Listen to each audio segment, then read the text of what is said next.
Shalom peuple de Dieu, shalom distingués invités de partout où vous allez nous suivre, nous vous saluons au nom de Jésus-Christ de Nazareth.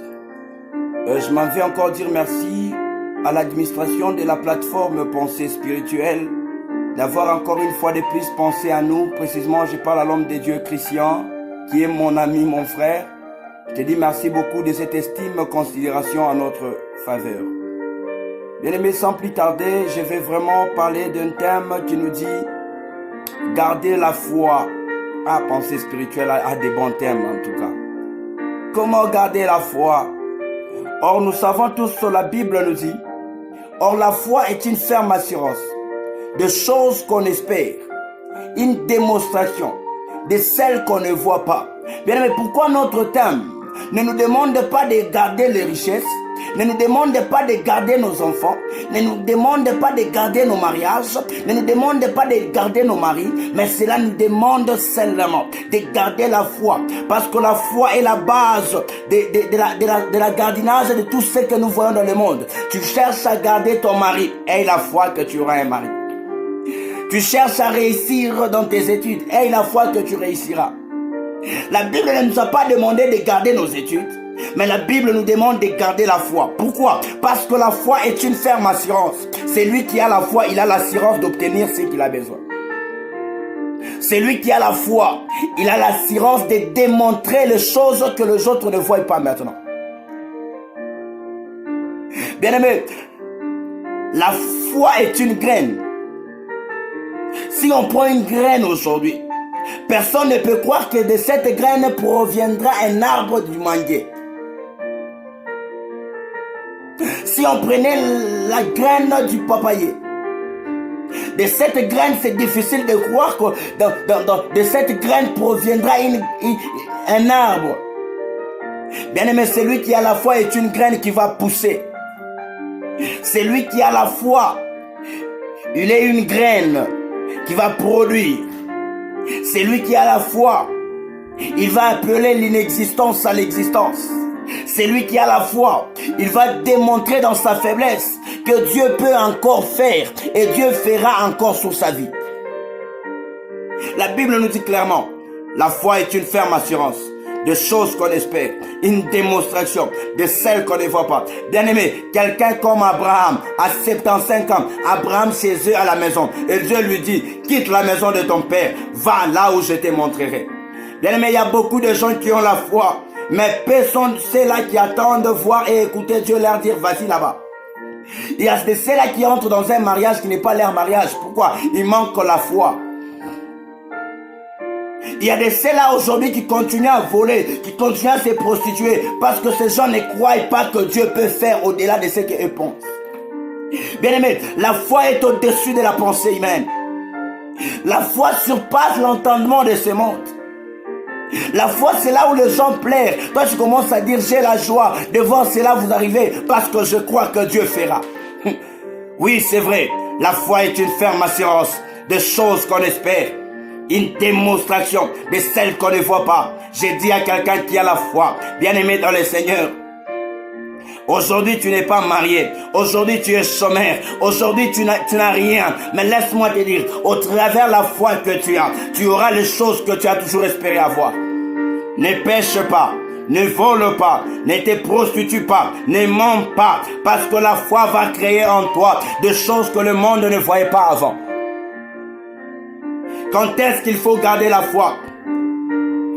Bien aimé, oui, c'est bien d'avoir la foi quand les choses marchent. C'est aussi mieux d'avoir la foi quand les choses ne marchent pas. Quelqu'un comme Job, qui était dans une seule chair, dans un seul corps avec sa femme. Mais les choses ont bougé. Les choses ont changé.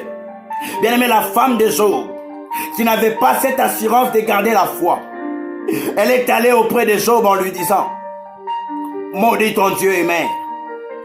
Bien aimé, il y a des gens qui maudissent Dieu parce que les choses ne marchent pas. Il y a des gens qui maudissent Dieu parce que le mariage tarde. Il y a des gens qui maudissent Dieu parce qu'ils ne réussissent pas à la faculté. Il y a des gens qui maudissent Dieu parce que l'enfant n'est pas venu dans ses entrailles, parce qu'il n'aimait pas au monde. Bien aimé, dans toutes les catégories de gens que j'ai citées ici, je te demande une chose: ne garde pas tes vêtements, ne garde pas ton argent, ne garde pas ta maison, garde la foi, parce que la foi est une protection. La foi appelle une existence à l'existence. Bien aimé, je parle à quelqu'un qui a la promesse de Dieu. Toi qui as la promesse de Dieu, garde la foi comme Joseph. Regardez Joseph, qui avait seulement la promesse. Joseph n'avait rien d'autre que la promesse. Joseph n'avait rien d'autre que la promesse. Peut-être tel que tu es là, tu n'as personne pour t'aider. Tu n'as personne pour venir répondre à ce que tu as comme problème. Bien-aimé, tu n'as que la promesse de Dieu. Tu n'as que la promesse du Très-Haut.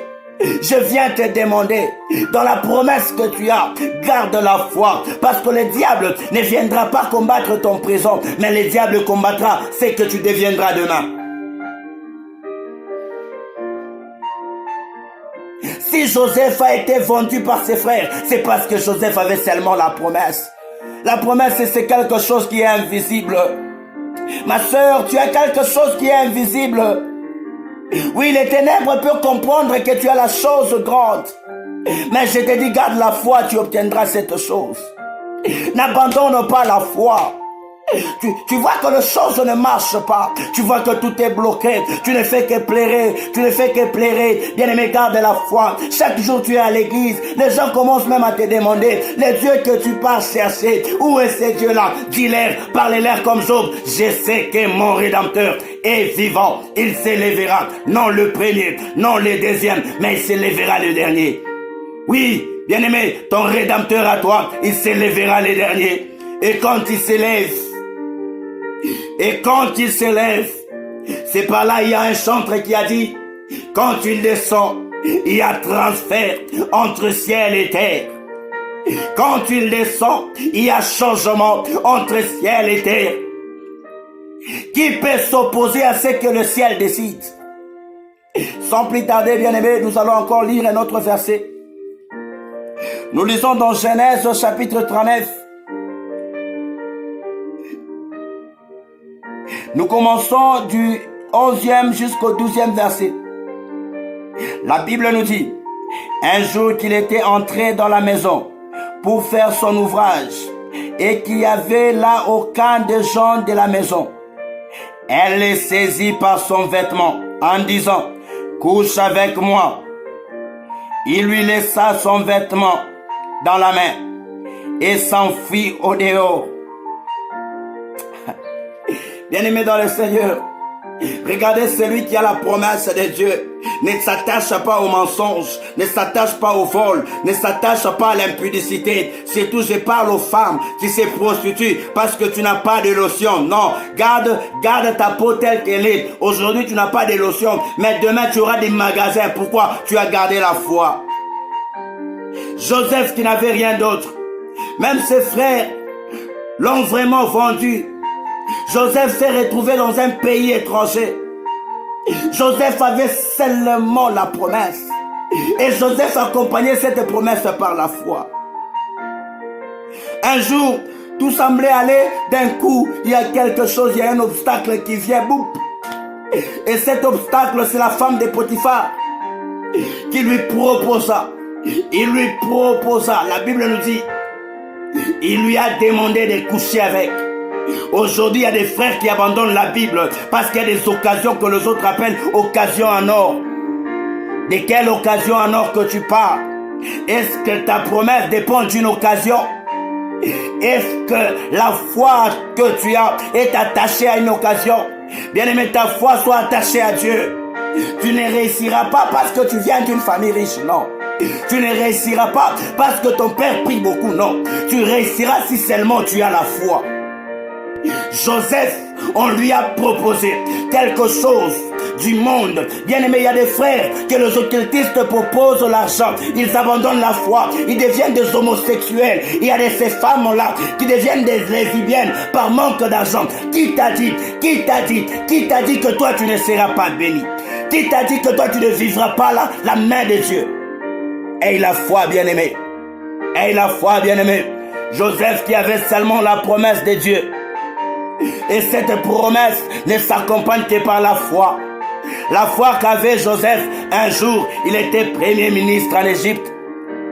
Bien-aimé, je parle à quelqu'un dans un pays étranger où personne ne te connaît, où tu n'as ni connaissance, tu n'as ni papa, tu n'as ni maman, tu es orphelin, orpheline d'où tu es, tu n'as personne pour te soutenir. Laisse-moi te dire,